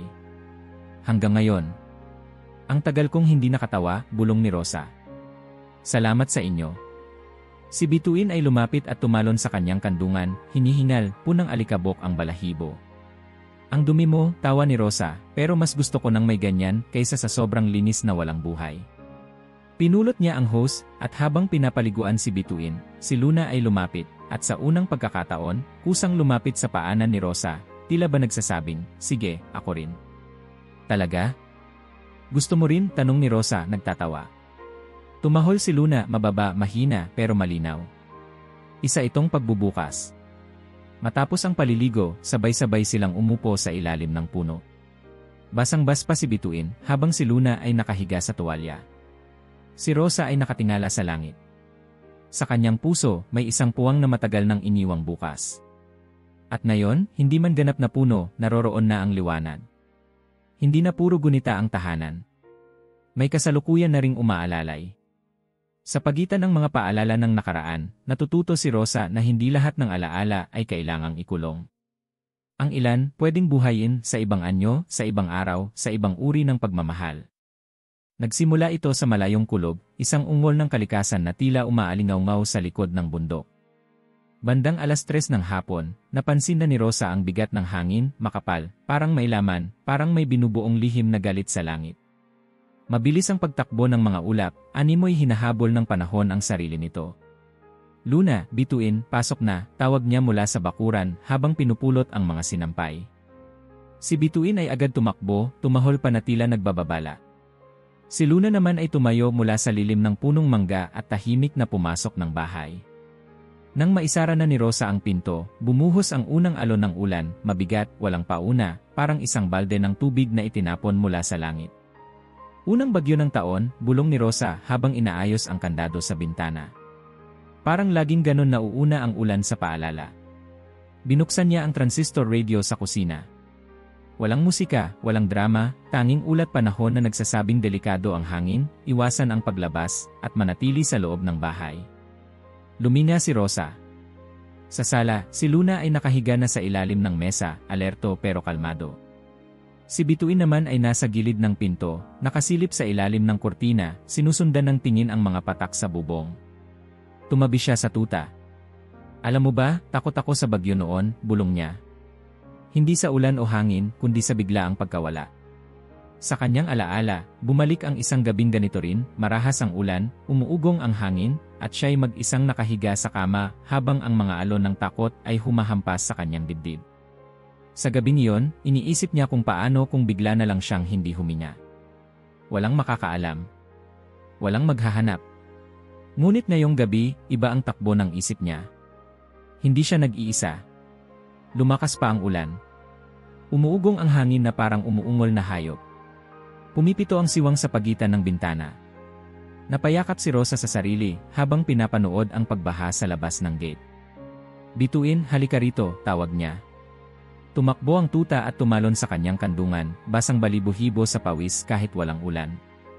Sa tabi nila, si Luna ay lumapit na rin, hindi alintana ang ingay sa labas. Humiga ito sa mismong paanan ni Rosa. Huminga siya ng malalim. Tumigil ang kanyang mata sa mga alaga niya. Ang tuta, tahimik ngunit alerto. Ang inang aso, matatag, tila nagsasabing handa na tayo sa kahit ano. Lumabas ang kuryente. Isang iglap. Nawala ang ilaw. Ang radyo. Ang buzz ng refrigerator. Nabura ang lahat ng tunog maliban sa bagyo. Pero sa loob ng bahay, nanatiling may sigla sa init ng dalawang katawan na nakasiksik sa kanya, sa lamig ng gabi na hindi ganap na makapasok dahil sa damdaming buo sa loob. Hindi ito katulad ng dati, sabi ni Rosa, halos hindi para sa kanila kundi para sa sarili. Hindi na ako yung dating natutulog ng mag-isa sa dilim. Tumahol si Bituin, mahina lang, parang tugon. Tumayo si Rosa at nagsindi ng kandila. Inilagay ito sa mesa. Ang liwanag nito ay banayad, sumasayaw sa dingding, tila bumubuo ng kwento sa bawat galaw. Dati, takot ako sa mga aninong yan, anya habang pinagmamasdan ang liwanag. Ngayon, parang mga kaibigan lang na bumisita. Sa gilid ng kandila, inilatag niya ang isang kumot. Umupo siya sa tabi ni Luna at pinatulog si Bituin sa kanyang kandungan. Nasa ganitong ayos sila nang may biglang kalabog mula sa labas. Isang yero ang natanggal mula sa bubong ng kalapit na bahay. Tumigil sa paghinga si Rosa, natigilan din ang dalawang aso. Napatingin si Luna sa kanya, diretso sa mata, na parang sinasabing, huwag kang matakot. Nandito kami. Walang mangyayari sa atin, wika ni Rosa, kahit may bahid ng pag-aalinlangan ang kanyang tinig. Basta't magkasama tayo. Muli siyang sumandal sa dingding. Pinikit ang mga mata. Sa tenga niya, naririnig pa rin ang mga ingay ng bagyo, ang pag-ugong, ang pagkabali ng sangang tumama sa bubong, ang pagtili ng hangin sa pagitan ng mga haligi ng bahay. Ngunit sa puso niya, naroon ang tibok na hindi niya naramdaman sa napakahabang panahon, tibok ng buhay na may kasama. Tibok ng lakas na hindi na lang para sa sarili, kundi para sa mga umaasa sa kanya. Nang magising siya, madilim pa rin. Umuulan pa rin. Ngunit may katahimikan na sa paligid, hindi na ganoong kalakas ang hangin. Ang mga alaga niya ay tulog pa rin, magkayakap sa gilid ng kumot. Dahan-dahan siyang tumayo, lumakad papunta sa bintana, at sumilip. May putik sa labas. May ilang sanga ang natumba. Ngunit buo ang kanilang bahay. Hindi ito gumuho. Hindi ito nasira. At higit sa lahat, walang nawala. Ngumiti siya. Salamat, bulong niya sa di alam kung kanino. Sa Diyos? Sa hangin? Sa sarili? Marahil sa lahat. Bumalik siya sa gitna ng sala, sumampa sa lumang sopa, at pinulot si Bituin.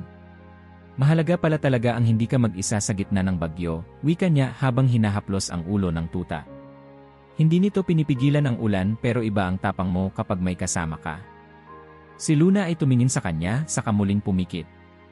At si Rosa, sa unang pagkakataon mula sa mga gabing ginugol sa dilim, ay muling natulog hindi dahil sa pagod, kundi dahil sa katahimikan ng puso. Ang araw ay sumikat na para bang gustong bawiin ang lahat ng lamig at dilim na iniwan ng bagyong dumaan. Ang mga bubong na tinangay ay pinako na, ang mga sanga ng puno ay itinabi na sa gilid ng kalsada, at ang mga tindahan ay muling nagbukas, tila ba ang bayan ay sabay-sabay huminga ng malalim. Sa bahay ni Rosa, maagang gumising si Bituin. Tumahol ito ng mahina sa paanan ng kama, sabik na sabik. Sa kabilang sulok ng silid, si Luna ay nakahiga pa, ngunit ang mga mata nito ay gising na, nakaabang. Gising na kayo? Tanong ni Rosa habang binubuksan ang kurtina. May lakad tayo ngayon. Ilang araw na rin ang lumipas mula sa bagyo. Walang nasaktan sa kanila, walang malaking pinsala, ngunit ramdam pa rin sa paligid ang tensyon na iniwan nito. Kaya't minabuti ni Rosa na magsimulang muling lumabas, hindi lang para bumili ng kailangan, kundi para muling humakbang palayo sa mga dating takot. Habang nilalagay niya ang leash kina Luna at Bituin, hindi niya maiwasang matawa. Si Bituin ay paikot-ikot sa gilid ng pinto, halatang sabik. Si Luna ay kalmado, ngunit ang buntot nito ay kumikilos, senyales ng tahimik na kasabikan. Parang kayong dalawa ang may lakad, sabi niya, sabay salya ng pinto. Paglabas nila sa kalsada, agad naramdaman ni Rosa ang pagtingin ng mga tao. Hindi ito katulad noong dati, kung saan tila wala siyang mukha. Ngayon, may mga matang sumusunod sa kanya, hindi dahil sa pag-usisa, kundi dahil sa pagtataka at pagkilala. Uy, si Aling Rosa. May mga alaga na siya ngayon, no? Ang cute ng isa, yung maliit. Pinagmasdan niya ang paligid. Ang palengke ay abala, tulad ng dati. May nagbebenta ng saging sa kanan, tinapa sa kaliwa, at sa gitna, isang mesa ng mga tanim na gulay. Ang mga tindera ay nagtatawanan, may nagkakape, may sumisigaw ng presyo. Lahat ay buhay. Hindi siya sanay sa ganitong pansin. Noong una, gusto niyang yumuko, umiwas ng tingin. Ngunit may biglang kumapit sa kanyang palad, ang dila ni Bituin, dumidila sa kanyang daliri habang naglalakad. Tumigil siya. Tumawa. Wala naman pala akong dapat ikahiya. Sa harap ng karinderya, isang batang babae ang lumapit. Tita, pwede pong hawakan si Aso. Tumingin si Rosa kay Bituin, na agad tumakbo palapit sa bata, walang alinlangan, at sumandig sa tuhod nito. Napasigaw ang bata sa tuwa. Ang lambing niya. Ngumiti si Rosa. Bituin ang pangalan niya. Mabait yan. Parang bata rin. Ang ganda po ng pangalan. Sa gilid nila, si Luna ay umupo, alerto pero hindi galit. Isang tindera ang lumapit. Aling Rosa, ang tagal niyong nawala. Akala namin lumipat na kayo ng bahay. Hindi, sagot ni Rosa, bahagyang humagalpak. Nasa bahay lang. Medyo tahimik lang ang buhay ko noon. Ngayon, mukhang ang saya niyo na ulit. Hindi siya agad nakasagot. Hindi dahil sa wala siyang sagot, kundi dahil ngayon lang niya naisip na nga, masaya na ulit siya.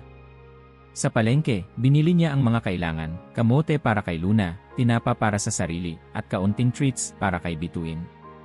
Sa bawat tindahang pinupuntahan niya, may nakikipag-usap, may nagtatanong, may nagkukwento. Si Mang Tonyo po, may bagong tuta din, sabi ng isang nagtitinda ng itlog. Si Aling Maring, naghahanap ng mag-aalaga ng kuting, dagdag ng isa. Unti-unti, naramdaman ni Rosa na hindi lang siya bumalik sa bayan, bumabalik din ang koneksyon niya sa mga tao. At ang bawat salita, bawat ngiti, ay parang sinulid na muling nagtatahi sa kanyang pagkatao. Pagbalik nila sa bahay, si Bituin ay agad tumalon sa sofa, habang si Luna ay dumiretso sa lilim ng puno, humiga at huminga ng malalim. Hinubad ni Rosa ang sapatos, inilapag ang mga pinamili, at naupo sa may pintuan, pinanood ang dalawang aso na tila ba kasabay niyang napagod sa lakad. Ang daming tao, bulong niya.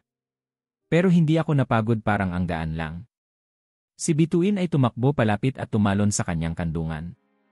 Si Luna ay tumayo rin, lumapit at dahan-dahang isinandal ang ulo sa kanyang tuhod. Hinaplos ni Rosa ang dalawa. Akala ko tapos na ang pakikisalamuha ko sa mundo. Pero tingin ko, gusto ko pa pala ng konti. Nagpatuloy ang hapon sa katahimikan ng bahay. Sa mesa, nakalatag ang mga pinamili. Sa paligid, naroon pa rin ang mga kalat ng bagyo, ngunit sa loob ng tahanan, may ayos na. May bagong ritmo, may bagong lakas. At sa katahimikang iyon, sa gitna ng simpleng araw ng pamimili, muling naramdaman ni Rosa na bahagi siya ng mundo, hindi bilang isang aninong dumaraan sa kalsada, kundi bilang isang taong may pangalan, may kasama, at may dahilan upang lumabas ng bahay at mumiti. Ang araw ay banayad, hindi mainit, hindi malamig, sakto lang para sa isang maikling lakad. Tulad ng nakagawian, bandang 4:00 ng hapon, nilabas ni Rosa sina Bituin at Luna sa bakuran. Nakalish si Luna, gaya ng bilin ng veterinaryo. Si Bituin naman, laging malikot, paikot-ikot, pero laging bumabalik kapag tinatawag. Dahan-dahan lang tayo ngayon, wika ni Rosa habang isinasara ang gate. May edad ka na rin, Luna. Ayokong maulit ang dati. Si Luna ay tahimik na naglalakad sa kanyang tabi, ang bawat hakbang ay maingat ngunit hindi napilit. Halatang gumaan na ang pakiramdam nito mula noong huli, at tila ba nagiging komportable na rin sa paglalakad-lakad muli. Si Bituin, sa kabilang banda, ay tila may bagong lakas bawat araw, tumatakbo sa unahan, humihinto para suminghot ng damo, at bumabalik para tiyaking kasama pa sila. Naglakad sila hanggang sa dulong kalsadang may maliliit na puno sa gilid. Doon dati lumalakad si Rosa noong wala pa siyang kasama. Ang kalsada ay hindi sementado, may mga batong maliliit, may mga bitak, at ilang parte na may malambot na lupa kapag umuulan. Dito tayo, Luna, sabi ni Rosa habang iniiwas sa lubak ang alaga. Mahaba-haba pa ang buhay mo sa ilalim ng araw. Huwag muna tayong madulas. Ngunit hindi lahat ng bagay ay kayang bantayan. Habang naglalakad sa gilid ng damuhan, biglang sumulpot si Bituin mula sa likod ng puno, tumakbo paharap kay Luna. Dahil sa gulat, bahagyang umigtad si Luna na nagdulot ng maling hakbang. Isang mahinang iiaw ang lumabas sa bibig nito kasabay ng pagkadapa. Luna, sigaw ni Rosa, agad lumuhod. Ang aso ay hindi umimik. Nakaupo lang ito, pilit iniangat ang kanang paa, ang dating nasugatan. Nanginginig ang katawan, hindi dahil sa sakit lang, kundi dahil sa takot. Muling bumalik ang luma nitong ekspresyon, ang matang tila nagsasabi ng huwag mo akong iwan. Si Rosa ay napaluhod sa damuhan, inabot ang paa ng alaga. Sa unang haplos, naramdaman niyang may paninigas sa litid. Hindi siya veterinaryo, ngunit alam niyang may naipit. Hindi ito kasing lala ng dati, ngunit sapat para sumiklab ang alaala sa kanyang isip, ang dugo, ang hiningang mahina, ang takot na mawala. Ngunit ngayon may isang bagay na naiba. Hindi siya nanlamig. Hindi siya nataranta. Sa halip, huminga siya ng malalim, hinaplos ang balikat ni Luna, at bumulong, teka lang, alam ko na ang gagawin. Hinugot niya mula sa kanyang bag ang maliit na sling na ginagamit nila kapag nagpapahinga si Luna. Ipinuwesto niya ito sa ilalim ng katawan ng aso, at maingat na inangat. Hindi ito kagaya ng dati, bulong niya habang binubuhat si Luna. Hindi na tayo helpless. Si Bituin ay tahimik na sumunod, nakayuko ang ulo, tila may kasalanan. Huwag kang mag-alala, Bituin, sabi ni Rosa habang naglalakad pabalik. Wala kang kasalanan. Natuwa ka lang. Minsan ganon talaga ang buhay. Mabilis silang nakabalik sa bahay. Sa mesa, inilapag niya si Luna sa banig. Kumuha siya ng maligamam na tubig, binasa ang tela, at maingat na pinunasan ang sugatang paa. Ngayon, hindi na kita kailangan dalhin agad sa klinika, sabi niya habang sinusuri ito. Alam ko na ang mga senyales. At alam kong kaya mong gumaling. Pinunasan niya ang balikat, hiningahan ang palad, at saka hinaplos si Luna. Hindi mo kailangang matakot. Nandito ako. Si Luna ay tumingin sa kanya, hindi umungol, hindi rin umiyak. Tahimik lang. Ngunit ang kanyang mata ay may pagtanggap. Parang sinasabi nitong, alam ko. Nag-init ng sabaw si Rosa at pinakain ng malambot na kanin si Luna. Pinatabi si Bituin na ngayon ay nagmamasid lang, nakatingin sa bawat galaw. Tahimik ang buong bahay. Ang orasan sa kusina lang ang maririnig at ang pag-ihip ng hangin mula sa labas. Matapos ang hapunan, umupo si Rosa sa may mesa, kinuha ang lumang notebook at nagsulat. Ngayon, hindi ako nataranta. Hindi ako nanigas. Marami pa pala akong kayang gawin. Marami pa pala akong tapang. At sa bawat pagsubok, natututo ako na hindi pala ako ganon kahina gaya ng akala ko. Isinara niya ang notebook at tumingin sa dalawa niyang alaga. Si Luna ay nakahiga na, payapa. Si Bituin ay nakapulupot sa paanan nito. Tumayo si Rosa, lumapit at lumuhod. Hinaplos ang ulo ni Luna, saka idinampi ang noo sa noo ng aso. Wala nang maiiwanan, sabi niya. Lahat tayo lalaban, kahit dahan-dahan lang. At sa katahimikan ng gabing iyon, sa gitna ng isang pangyayaring dati ay pwede nang maging trahedya, nagpakita si Rosa ng isang bagay na mas matibay pa sa tapang, ang tiwala sa sariling kakayahan. At sa pagkakataong ito, hindi niya lang iniligtas ang kanyang mga aso. Niligtas niya rin ang sarili. Ang hapon ay dumarating na parang bulong. Dahan-dahan ang pagbagsak ng araw sa mga bubong ng bahay. Ang liwanag ay ginagawang ginto ang mga dingding, at ang hangin ay may halong amoy ng damo at lumang kahoy. Sa loob ng bahay ni Rosa, may kaunting alab sa himpapawid, mula sa kalan, mula sa mga ngiti, mula sa katahimikan na hindi na mabigat. Si Rosa ay nakaupo sa lumang upuan sa harap ng kalan. Hindi siya nagyoyosi. Hindi rin siya nagkakape.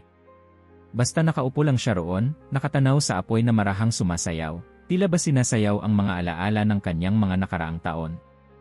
Sa kaliwang gilid niya, si Luna ay nakahiga, ang katawan nakakulubot sa lumang kumot na inilatag ni Rosa kaninang umaga. Nakapikit ito ngunit alam mong gising sa pakiramdam ng presensya, gising sa init ng tahanan. Sa kanan, si Bituin ay nakasiksik sa may gilid ng upuan, ang buntot ay nakatupi sa ilalim ng kanyang katawan, ang mga mata ay bukas, nakamasid sa paggalaw ng apoy. Hindi sila maingay. Wala ni isang tahol. Wala ring tunog ng walang radyo, walang mga basag na salita mula sa labas. Tanging huni ng apoy at ang kaluskos ng hangin sa labas ang pumupuno sa silid. Sa kanyang mga palad, si Rosa ay may hawak na maliit na kahoy, isang piraso mula sa sirang upuan ng kanyang yumaong asawa. Hindi ito mahal. Hindi rin espesyal. Pero noong panahong malungkot siya, ito lang ang iniipit niya sa pagitan ng kanyang mga kamay tuwing gabi. Ngunit ngayon, iba ang hawak niya rito. Hindi na ito panangga sa sakit, kundi paalala na kahit ang sirang bagay ay may puwang pa rin sa tahanan. Hindi ko alam kung saan ako magsisimula, bulong niya sa sarili. Pero alam kong malayo na ang nilakbay natin. Tumingin siya kay Bituin. Naalala mo ba noong araw na nakita kita sa paanan ng rebulto? Akala ko siguro noon ako ang magliligtas sa inyo. Pero ang totoo, napahinga siya ng malalim. Kayo ang nagligtas sa akin. Sa mata ni Bituin may sinag na tila sumagot. Tumaas ang tainga nito, tumahol ng isang beses, maikli lang, sapat para maiba ang bigat ng hangin. Tumayo si Rosa, lumapit sa kalan, at hinilot ang apoy gamit ang kahoy na hawak. Hindi upang dagdagan, hindi upang bawasan, kundi upang ayusin lang, sapat na manatili ang init sa gabi. Pagbalik niya sa upuan, inangat niya ang isang kumot at ipinahagi ito kay Luna. Tumagilid ang aso, at sa unang pagkakataon, pinayagan siya nitong idantay ang kamay sa likod nito ng matagal. Salamat, bulong ni Rosa. Sa pagtanggap. Sa pagtahimik na may saysay. Pumikit siya. Sa likod ng kanyang mga mata, dumaan ang mga larawan, ang plaza, ang tuta na tila nagdarasal, ang bakuran na may sugatang ina, ang klinikang malamig at puno ng kaba, ang mga araw ng takot at pagtitiis. At kasunod ng mga larawang iyon, dumaan ang mga bagong alaala, si Bituin na humahabol sa dahon, si Luna na nakahiga sa may bintana habang umuulan, ang bata sa palengke na lumapit at humaplos sa tuta, ang mismong araw na ito. Kung saan ang apoy ay hindi nahadlang sa lamig kundi paalala na kaya pa ring magpainit. Dati, ang dapit hapon ay oras ng pagluluksa. Panahon ng paggunita sa kung sino ang nawala, sa kung anong hindi na maibabalik. Ngunit ngayon, ang dapit hapon ay liwanag. Hindi na ito dulo kundi panibagong simula. Bumalik ang tingin ni Rosa sa mga alaga. Tahimik pa rin sila. Wala silang hinihingi. Wala silang sinasabi. Ngunit naroroon sila, buo, buhi, at sapat. Niligtas niyo rin ako, ulit niya, mas tahimik, mas malalim. Sa oras na yon, sa pagitan ng paglalim ng gabi at init ng apoy, naramdaman ni Rosa ang isang uri ng kapayapaan na hindi niya inaasahan. Hindi masaya. Hindi malungkot. Basta payapa, sapagkat sa wakas, may lugar na ulit siya sa mundong dati iniwan na niya. Ang gabi ay dumating na. Ang liwanag mula sa kalan ay sumayaw sa mga dingding ng bahay. At si Rosa, kasama sina Luna at Bituin, ay nanatiling nakaupo, walang iniintay, walang hinahanap, kundi ang kasalukuyang sapat para sa puso niyang matagal ding natulog sa dilim. Sa tuwing sumisikat ang araw, isang maliit na kagat ng liwanag ang unang sumasayad sa pisngi ni Rosa. Hindi na siya nagigising dahil sa orasan. Hindi na rin dahil sa lamig o sa ingay sa labas. Nagigising siya sa pakiramdam, ang marahang tapik ng buntot sa gilid ng kama, ang mahina ngunit matatag na pagdila sa kanyang kamay. Gising na ba tayo, Bituin? Tanong niya tuwing umaga. Sa paanan ng kama, si Luna ay palaging naroon, tahimik, parang tagapagbantay ng mga panaginip. Ang bahay ni Rosa ay hindi na maingay, pero hindi na rin ito katahimikang masikip. May tunog na ang araw-araw, ang takbo ng maliliit na paa sa sahig, ang kaluskos ng pagkain sa mangkok, ang biglang tahol kapag may dumaan sa labas, ang tawa ni Rosa kapag nadapa si Bituin habang hinahabol ang sariling buntot. Ang ritmo ng kanilang araw ay hindi perpekto pero buo. Tuwing umaga, pagkatapos ng gatas ni Bituin at mainit na tubig ni Rosa, naglalakad sila sa gilid ng kalsada. Si Luna, ngayon ay mas malakas na, ay hindi na kailangan ng leash. Alam na niya ang hangganan, ang direksyon, ang bilis. Si Bituin, gaya ng dati, ay nauuna. Ngunit laging lumilingon pabalik. Lagi siyang sigurado kung nasaan si Rosa. Parang tour guide ka na namin, biro ni Rosa sa kanya minsan. Hindi lang basta tuta, professional ka na. Pagkatapos ng lakad, babalik sila sa bahay. Maghahain si Rosa ng almusal, hati ang pagkain para sa kanya at sa mga alaga. Minsan simpleng kanin at sabaw. Minsan, kapag may ekstrang kita sa pagtitinda ng halaman, may itlog o ginisang gulay. Laging may tubig sa tabi. Laging may bungisngis kapag may nalaglag. Bituin, ubos na yan. Huwag mong kunin kay Luna. Tumatahol si Bituin. Si Luna, tumatalikod, parang nagsasabi ng, bahala ka diyan. Pagsapit ng tanghali, magkakasama silang tatambay sa ilalim ng punong mangga. Si Rosa ay magdadala ng banig. Si Luna ay hihiga sa lilim. Si Bituin, gaya ng bata, ay aakyat sa kanyang tiyan o kaya'y tatabi sa kanyang tagiliran. Doon siya minsang nakakatulog. Doon din siya minsang nagsusulat. Nagsusulat na muli si Rosa. Hindi para sa ibang tao. Hindi para sa pahayagan o para sa kung sinong tagabasa. Nagsusulat siya ng liham para sa sarili. Minamahal kong Rosa ang simula niya. Ngayong araw, natutunan kong masarap pala ang kanin kapag may kasamang dalawang pares ng mata na nakatingin sa bawat subo. O minsan, ngayong araw, hindi ko sinigawan ang sarili ko. Tahimik ang isip ko. At napansin ko kung gaano kalamig ang simoy sa tanghali kapag hindi mo siya nilalabanan. Bawat sulat ay isang pagpapaalala na bubuhay na siya. At bawat salita, isang tulay mula sa dating siya, malungkot, tahimik, takot, patungo sa isang bagong katauhan na hindi niya inakalang maaari pa. Isang hapon, habang nag-aayos siya ng paso sa veranda, lumapit si Bituin at may hinila mula sa ilalim ng lumang aparador. Isang lumang kwaderno, amoy alikabok. Binuksan niya ito. Mga listahan ng bilihin, mga pangalan ng kapitbahay, at sa dulo, mga plano nila ng kanyang asawa. Bumili ng bagong mesa para sa hardin. Magpatayo ng bakod sa gilid. Mag-umpisa ng maliit na tindahan ng kape. Napaupo si Rosa, hawak ang kwaderno. Hindi siya umiyak. Hindi rin siya tumawa. Basta pinikit niya ang mga mata, at sa pagdilat, nakita niya si Luna at Bituin, nakatingin sa kanya, tila nagtatanong, ano ang susunod? Sige, Anya. Baka oras na para gumawa tayo ng bagong listahan. Isinulat niya. Magtanim ng mga halamang gamot. Magpagawa ng bagong upuan sa ilalim ng puno. Magbukas ng maliit na pinto sa bakod para kung may batang gustong makipaglaro kay Bituin. Wala siyang deadline. Wala siyang takot. May kasama na siya. Sa mga gabi, bago matulog, binabasa niya ang ilan sa mga sulat. Pinipili niya yung pinakamasaya, yung pinakatahimik, o minsan yung pinakapayak. Ibinubulong niya sa dilim. Maraming salamat, Rosa. Dahil hindi mo kami iniwan. Dahil sinimulan mong muli. Pagpatay ng ilaw, upo si Luna sa paanan ng kama. Si Bituin, akyat at pupwesto sa kanyang tiyan o dibdib. At siya, matutulog ng may ngiti. Wala nang multo sa kanyang silid. Wala nang takot sa pag-isa. Ang dating bahay na punang anino ay ngayon ay punang inay ng galaw, ng liwanag, ng pag-asa. At sa gitna ng lahat ng ito, si Rosa ay muli, hindi bilang inaulila, hindi bilang iniwan, kundi bilang kasama. Ang umagang iyon ay hindi iba sa mga nauna. Maaga pa lang ay nagising na si Rosa sa marahang pagtapik ng buntot ni Bituin sa gilid ng kanyang kama. Sa sahig, si Luna ay nakahiga pa, tahimik na nagmamasid sa paggalaw ng paligid. Mabilis ang pagbangon ni Rosa, puno ng enerhiya ang kanyang katawan, parang alam niyang may darating na hindi inaasahan.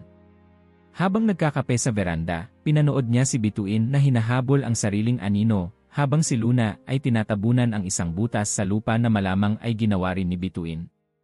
Sa kanilang tatlo, si Rosa ang pinakatahimik, ngunit ang kanyang mga mata ay punang ningning, yung uri ng sigla na hindi na niya nakita sa sariling refleksyon sa salamin sa loob ng maraming taon.